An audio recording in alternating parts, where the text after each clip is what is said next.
Little Star Swanders channel ni subscribe, like, share Mario comment చేయండి Moreno videos కోసం thanks for your support. మహాశివుని కథ. ఇది ఎవరైతే వింటారో చదువుతారో వారి పైన మహాదేవుని దృష్టి ఉంటుంది. వాళ్ళ కష్టైశ్వర్యాలు, ఆయుర ఆరోగ్యాలు, సుఖ సంతోషాలు కలుగుతాయి. శివ పురాణం వింటే చాలు పాపాలన్నీ నశించిపోతాయి. అదేవిధంగా పిల్లలు పాపలు సంతోషంగా ఉంటారు. పుత్ర సంతానం, పుత్రిక సంతానం మంచిగా ఉంటుంది. మంచి భవిష్యత్తు వాళ్ళకి కలుగుతుంది. ఓం నమః శివాయ అని కమెంట్ చేయండి, మీకు మంచి జరుగుతుంది. శివయ్య ఎలాంటి పూజ చేస్తే తను మనల్ని ఎలా కనుకరిస్తారు అని అంటే, అతనికి నిష్టగా పూజ చేసి మన మనసులో శివయ్య ఓం నమః శివాయ అని స్మరించుకుంటే ఆయన మన వెంట ఉండి ఆ బోలా శంకరుడు మనకు మంచి చేస్తాడు. మంచి మనసుతో ఆయన్ని పిలిస్తే మనకు దర్శనం కూడా ఇస్తాడు. అంత భక్తి శ్రద్ధలతో మనం వేడుకుంటే ఆ శివయ్య బోలా శంకరుడు మనకి దర్శనం ఇస్తాడు. మనసు లగ్నం చేసుకొని ఆయన్ని మనసారా స్మరిస్తూ ఎటువంటి పాడు ఆలోచనలు లేకున్నా మనం భక్తితో శ్రద్ధతో మనం ఆయనని పూజ చేస్తే మనకు తప్పకుండా మంచి జరుగుతుంది. సో ఓం నమః శివాయ అని టైప్ చేసి కమెంట్ రూపంలో మీరు తెలియజేసి ఆ శివయ్యని మనసారా పూజించండి, మీకంతా మంచి జరుగుతుంది. అదేవిధంగా ఈ శివ పురాణాన్ని మీరు విని మీ పిల్లలకి వినిపించి మీరు లైక్ చేసి షేర్ చేసి మీ ఫ్రెండ్స్ని కూడా ఇలాంటి శివ రామాయణాన్ని వినిపించి వాళ్ళని మంచి మార్గంలోకి నడిపిస్తారని కోరుకుంటూ, మీ పక్కనే ఉన్న బెల్ ఐకాన్ని మీరు క్లిక్ చేస్తే మీకు మరిన్ని న్యూ వీడియోస్ నోటిఫికేషన్స్ మీకు అందుతాయి. శివ పురాణం పూర్తిగా మీరు విని హ్యాపీగా సంతోషంగా ఉండాలని కోరుకుంటూ ఈ శివపురాణాన్ని మీకు అందరికీ అందిస్తున్నాను. థ్యాంక్స్. పురాణంలోకి వెళ్దాం. శివపురాణం 3వ భాగానికి స్వాగతం. శాక్తేయే నాయనారు నారదుడు మాయకు వసుడగుట. మనకు పెరియ పురాణం అని ఒక గ్రంథం ఉన్నది. అది మనకి నాయనాచార్ల చరిత్రను తెలియజేస్తుంది. అందులో శాక్తేయ నాయనారు అని ఒక నాయనారు ఉన్నారు. ఆయన గొప్ప శివభక్త పురుడు. కానీ ఆయన ఉన్న రోజుల్లో శివుడి గురించి మాట్లాడడం కానీ, శివ అన్న నామం పలకడం కానీ, శివార్చన చేయడం కానీ కుదరదని భయంకర పరిస్థితులు ప్రబలి ఉన్నాయి. కానీ ఆయనకు లోపల శివారాధన చేయాలన్న పరమ భక్తి భావన ఉండేది. ఆయన కాంచీపురంలో ఉండేవాడు. ఆ రోజుల్లో శివలింగము ఒక దానిని తీసుకువచ్చి రోడ్డు మీద పెట్టారు. ఒక్కసారి ఆ శివలింగం దగ్గరకు వెళ్ళి శివనామము జపిస్తూ ఆ శివలింగం మీద పువ్వులు వెయ్యాలని ఆయన కోరిక. ఆ రోజుల్లో పరిస్థితులు శివలింగం మీద ఎవరైనా పువ్వులు వేసినా నమస్కరించినా వారిని చాలా అవమానాలుగా గురి చేసేవారు. అప్పుడు ఆయన ఒక మార్గమును ఎంచుకున్నారు. శివార్చన చెయ్యని వాడిలా కనపడాలి పైకి. లోపల శివార్చన చేయాలన్నా ఆయన కోరికే తీరాలి. అందుకని ఆయన అటుగా వెళ్తూ అన్నం తినే ముందు కళ్ళమ్మట నీళ్లు పెట్టుకొని, శివా నీ పూజ చెయ్యకుండా అన్నం ఎలా తినను అని రోడ్డు మీద ఉన్న శివలింగం దగ్గరికి వెళ్ళి, నీవు శివుదీవా అని ఒక రాయి తీసుకొని దాన్ని చేమంతి పువ్వుగా మనసులో భావిస్తూ ఆ శివలింగం మీద పడవేశారు.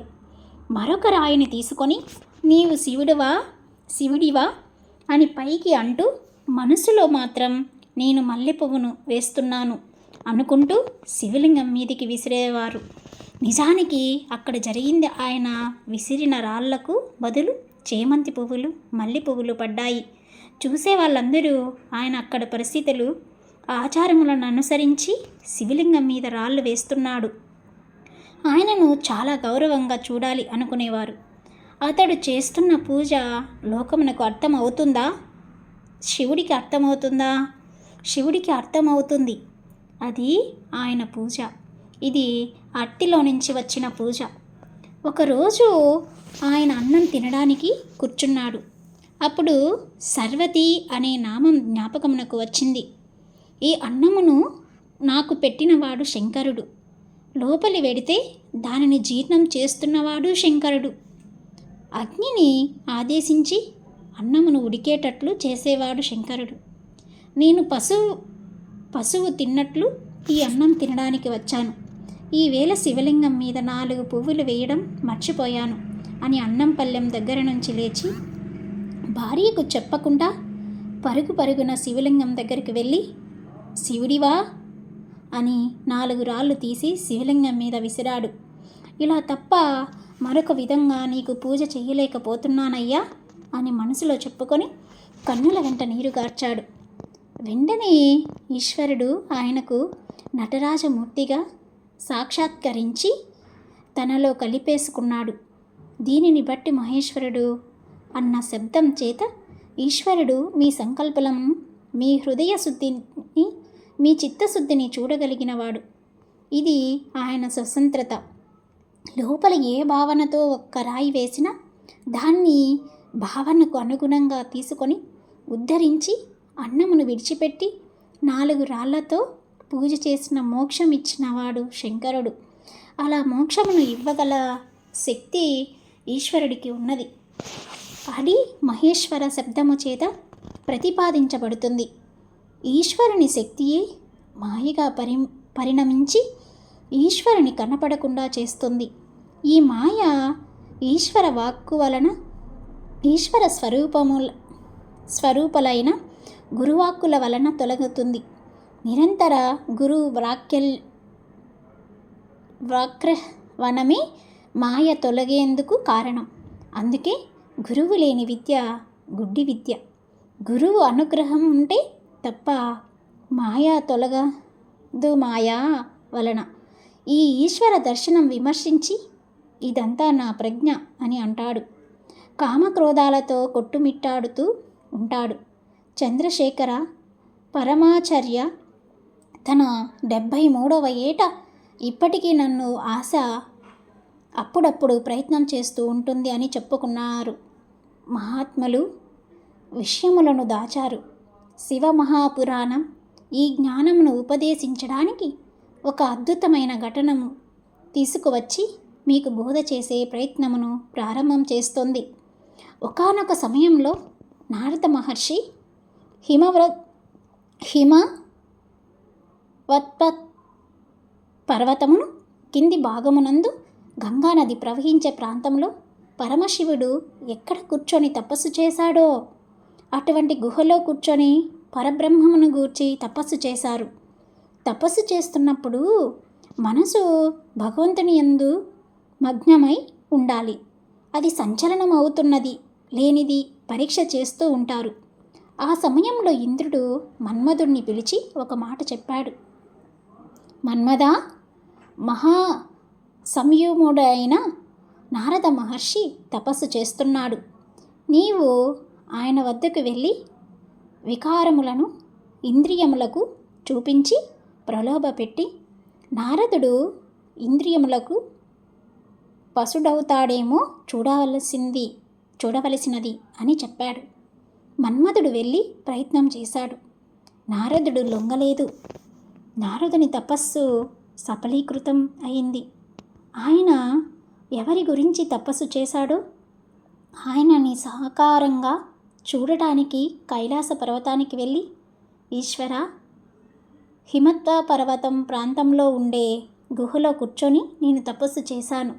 మన్మధుడు వచ్చి నా మీద బాణములు వేసే ప్రయత్నం చేశాడు. కానీ నేను వాటిని లెక్క పెట్టలేదు. కామమును జయించి తపస్సునందు సిద్ధిని పొందాను అని చెప్పాడు. అంటే ఈశ్వరుడు చేసిన పనిని తాను చేశానని గొప్పగా చెప్పుకోవడం ఎంతగా మాయ కమ్మేసిందో చూడండి. నారదుని మాటలు విన్న శంకరుడు నవ్వి, నారదా, నీవు కాముడినే జయించావా? కాముడిని జయించడం అంటే మాటలు కాదు. నా దగ్గర చెప్పినట్లు వైకుంఠంలో చెప్పకు అని చెప్పాడు. కానీ నారదుడు శంకరుని మాటలను పట్టించుకోలేదు. గురువుల మాటలను తిరస్కరించడం అంటే ఇదే. అది అనుష్ఠానంలోనికి రాని విద్య. ఆ విద్య శ్రవణమునకు మాత్రమే పనికొస్తుంది. అనుష్ఠానంలో పెట్టని వేదాంత విద్య వలన ప్రయోజనం లేదు. నారదుడు వైకుంఠమునకు వెళ్తూ మధ్యలో బ్రహ్మ దగ్గరికి వెళ్ళాడు. తండ్రితో కూడా తన తపస్సు గురించి కాముని గెలిచినట్లు సిద్ధిని పొందినట్లు చెప్పాడు. అప్పుడు బ్రహ్మ తన కుమారుడితో అలా అనకూడదు అని చెప్పి, నీవు తపస్సు చేసిన చోట ఇంతకు పూర్వం పరమశివుడు తపస్సు చేసి అక్కడకు మన్మధుడు వస్తే 3వ కంటి మంట చేత కాల్చివేశాడు. ఆ ప్రాంతంలో మన్మథ బాణములు పనిచేయకపోవడానికి కారణం ఇంతకు పూర్వం అక్కడ శంకరుడు తపస్సు చేయడం. నువ్వు గెలిచావని చెప్పడంలో అర్థం లేదు. అది శివప్రజ్ఞ, నీ ప్రజ్ఞ కాదు. నారదుడు తన తండ్రి మాటలను కూడా లెక్కలోకి తీసుకోలేదు. వైకుంఠమునకు వెళ్ళాడు. నారాయణుడు ఎదురు వచ్చి స్వాగతించాడు. అప్పుడు నారదుడు, స్వామి, నేను తపస్సు చేశాను. మన్మథుడు నా మీద బాణములు వేసినప్పటికీ నేను చలించలేదు, సిద్ధి పొందాను అని చెప్పాడు. అప్పుడు నారాయణుడు, ఎంత గొప్ప పని చేశావయ్యా, శివుని తర్వాత మరలా నువ్వే చేశావు అని మెచ్చుకున్నాడు. నారదునికి పుట్టం పెట్టి లోపల జ్ఞానం బాగా నిలబడేటట్లుగా చేయవలసిన అవసరం ఏర్పడింది అని నారదుని పంపించి వేశాడు. ఇప్పుడు మాయ ప్రారంభమైంది. నారదుడు బయలుదేరి ఒక రాజ్యంలోకి వెళ్ళాడు. ఆ రాజ్యమును శీలానిధి అనే రాజు పరిపాలిస్తున్నాడు. ఆయనకు ఒక కుమార్తె, పేరు శ్రీమతి. నారదుడు శీలానిధి అంతఃపురంలోనికి వెళ్ళాడు. రాజుగారు నారదునికి స్వాగతం చెప్పి పాదములు కడిగి కూర్చోపెట్టాడు. తన కుమార్తెను నారదుని వద్దకు తీసుకువచ్చి ఆమె చేత నారదునికి నమస్కారం చేయించి తన కుమార్తెకు ఎటువంటి వరుడు వస్తాడో చెప్పవలసినదని కోరాడు. స్వామి, నారదుడు త్రికాలవేది. ఆయన లక్ష్మీదేవికి భర్త. ఎవడు సర్వవ్యాపకుడో, ఎవడు నిరంతరం లోకం చేత పూజింపబడుతూ ఉంటాడో, ఎవడు మహానుభావుడు, అటువంటి శ్రీ మహావిష్ణువుకు ఈమె ఇల్లాలవుతుంది అన్నాడు. అక్కడి వరకు బాగానే చెప్పాడు. కానీ ఆమెను చూడగానే ఆమె తన ఇల్లాలైతే ఇంత బాగుండు అని లోపల అనుకున్నాడు. ఈ అమ్మాయికి పెళ్ళి ఎలా చేద్దామని అనుకుంటున్నావు అని రాజును అడిగాడు. స్వయంవరం పెట్టాము. స్వయంవరంలో ఈమె వరమాల వేస్తుంది అని చెప్పాడు. అనగా విష్ణువు సాకూరుడై ఈ సభలోకి వస్తాడు అని నారదుడు గ్రహించాడు. వెంటనే వైకుంఠమునకు వెళ్ళి విష్ణుమూర్తిని సమీపించి, అయ్యా, నా మనస్సు ఆ శ్రీమతిని పెళ్లి చేసుకోవాలని వివ్విలూరిపోతున్నది. ఆమె నాకు దక్కకపోతే మన్మథ బాణముల చేత చచ్చిపోతాను అన్నాడు. ఇంతకు మునుపు మన్మథ బాణములను జయించినానని చెప్పి నా నారదుడు ఈ మాటలు చెప్తున్నాడు. ఇది మాయా అంటే నేను బతకాలంటే నాకు నీ రూపం కావాలి. అప్పుడు ఆమె నా మెడలో మాల వేస్తుంది. అందుకని దయచేసి నీ రూపమును నాకు ఇయ్యవలసినదని అడిగాడు. శ్రీ మహావిష్ణువు మహానుభావుడు. ఆయన హరి శరీరమును ఇచ్చాడు, శిరస్సును ఇచ్చాడు. హరి అనే పదమునకు 2 అర్థములు. పాపములను హరించే మహావిష్ణువు కోటి హరి శరీరమును కింది వరకు ఇచ్చాడు, కోతి తలను పైన ఇచ్చాడు. వెంటనే నారదుడు ఆలస్యం చేయకుండా స్వయంవర మండపమునకు వెళ్ళి అక్కడ గల ఒక ఆసనం మీద కూర్చున్నాడు. అతనికి అటు ఇటు రుద్రపార్షదులు కూర్చొని ఉన్నారు. ఇతని అలంకరణ చూస్తే మహావిష్ణువులా అలంకరించుకున్నాడు. పైన మాత్రం కోతి ముఖం. ఇతని మెడలో ఎలా మాల వేస్తుంది అని అనుకుంటున్నారు. పక్క వాళ్ళు అసూయతో అలా అనుకుంటున్నారని అనుకుంటున్నాడు నారదుడు. శ్రీమతి దండ పట్టుకొని దగ్గరికి వచ్చింది. ఆమె నారదుని వంక ఒక్కసారి చూసి భృకుటి ముఖలించి, ఈ కోతి శిరస్సు ఏమిటి, నీ రూపమేమిటి అనుకుని వెళ్ళిపోయింది. ఈలోగా రావలసిన శ్రీహరి రాజకుమారుడి వేషంలో వచ్చాడు. వరమాల తీసుకువెళ్ళి ఆయన మెడలో వేసింది. ఈవిడను తీసుకొని ఆయన వైకుంఠమునకు వెళ్ళిపోయాడు. అప్పుడు నారదునికి ఎక్కడ లేని బాధ కలిగింది. పక్కన ఉన్న రుద్రపార్షదులు కోతిముఖం వాడిని ఎవరు పెళ్లి చేసుకుంటారు అన్నారు. నారదుడు వారిద్దరినీ మీరు రాక్షస యోనులయందు జన్మించెదరుగాక అని శపించాడు. మాయా ప్రభావం కామక్రోధముల యందు ఎలా తిప్పుతుందో చూడండి. రుద్రపార్షదులు నారదుని తిరిగి శపించకుండా స్వేచ్ఛగా భావించారు. వాళ్ళు మహాజ్ఞానులు. నారదుడు గబగబా వైకుంఠమునకు వెళ్ళి, శ్రీమన్నారాయణ, ఎంత పని చేశావు? హరిరూపము ఇవ్వమని అడిగితే కోతి శిరస్సు పెట్టావు. ఆమెకు నాకు కాకుండా చేశావు. నీవు ఒకానొక నాడు నరుడవై పుట్టి అంత చందాలు కలిగిన భార్య దూరమైతే అరణ్యంలో పడి ఏడిస్తే ఈ కోతిముఖం ఉన్న వాళ్ళే వచ్చి సహాయం చేసి నీ భార్యతో నిన్ను కలుపుతారు. అలా నిన్ను శపిస్తున్నాను అన్నాడు. శ్రీమన్నారాయణుడు మహానుభావుడు కనుక ఆ శాపమును కూడా లోకమునకు ధర్మ మార్గము నేర్పడానికి రామావతారమునందు సీతా వియోగంగా తీసుకున్నారు. ఇప్పుడు నారదుని స్వస్థత కలిగింది. తాను ఏమిటి పొందాను అని ఆలోచించాడు. ఆత్మ పరిశీలన చేసుకున్నాడు. మాయ తొలగింది. శ్రీమన్నారాయణ్ణి చూసి యుక్తాయుక్త విచక్షణను మరిచి, నేను మాట్లాడిన మాటలకి నా నాలుకను ముక్కలుగా కత్తిరించేయాలి. ఘన్వంతుణ్ణి నీ ధ్వజస్తంభకు చిహ్నంగా కలవాడా, ఇంకా ఎంత మాత్రము జాగు చేయకుండా నీ చక్రాధారాల చేత నా నాలుకను కత్తిరించేయి.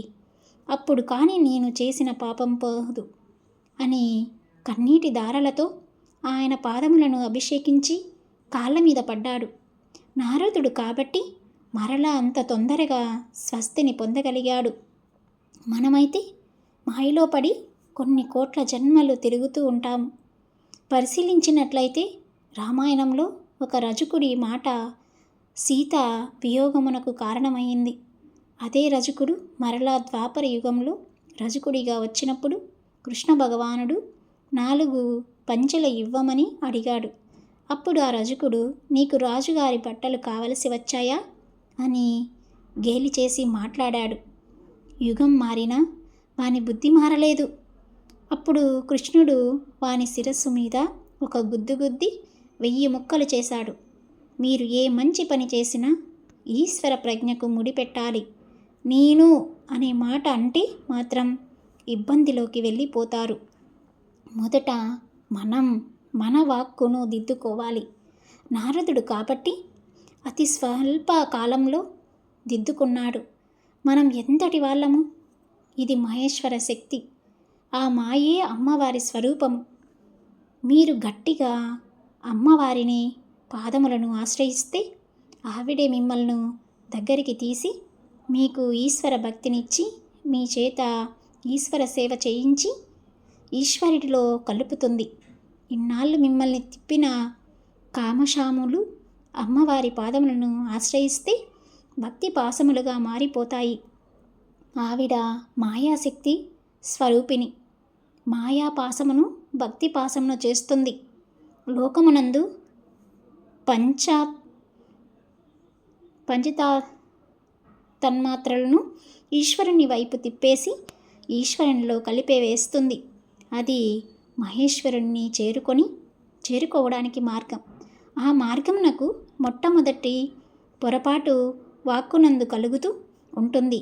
అందుకని మనం ఎప్పుడూ ఈశ్వర ప్రజ్ఞను, ఈశ్వర అనుగ్రహమును గుర్తెరిగి ప్రవర్తిస్తూ ఉండాలి. ఇలాంటి మన శివపురాణం ఒక్కొక్క పురాణంలో ఒక్కొక్క భాగంలో మనం శివయ్య ఎల్లవేళలా శివునాజ్ఞ లేనిదే చీమైన కదలదు అంటారు. అలాగా ఇప్పుడు చూస్తే ఇక్కడ నారదుడు మాయలో ఎలా ఇరుక్కున్నాడు? ఆయన చేసిన ఆ తపస్సు శివుని కాదు నాది అన్నట్టు గర్వంగా అయ్యాడు. లాస్ట్కి అతను ఏమయ్యాడు? ఈ శివపురాణం 3వ భాగం వల్ల ఏం తెలుసుకున్నాము అంటే శివుని నారదుడు విష్ణుమూర్తికి పెట్టిన శాపం వల్ల లక్ష్మీదేవి, అదేవిధంగా విష్ణువు సీతారాముల్లాగా అవతారం ఎత్తి వాళ్ళ వియోగం అయిందని మనకు అర్థమవుతుంది. ఇలాంటి మరిన్ని పురాణాలు మనం వినాలి అనుకుంటే మీరు మన ఛానల్ని సబ్స్క్రైబ్ చేసుకొని పక్కనే ఉన్న బెల్ ఐకాన్ని క్లిక్ చేస్తే మీకు న్యూ వీడియోస్ నోటిఫికేషన్స్ వస్తాయి. చాలా సంతోషంగా ఉంది నాకు ఈ శివ పురాణం చదవడం వల్ల.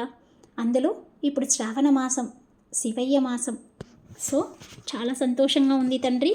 నీ దీవెనలు ఎల్లకాలము మా అందరి ముందు ఉండాలని, మా అందరి మీద ఉండాలని కోరుకుంటున్నాను తండ్రి. చల్లగా చూడయ్యా.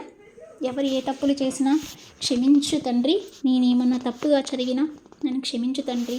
Thanks for watching. Please subscribe my channel.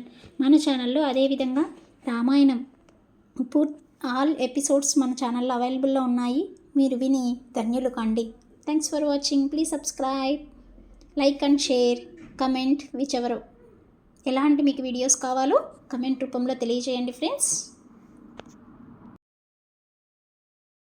Little Star Swanders channel ni subscribe, like, share Mario comment Chayandi Moreno videos. Go some thanks for your support.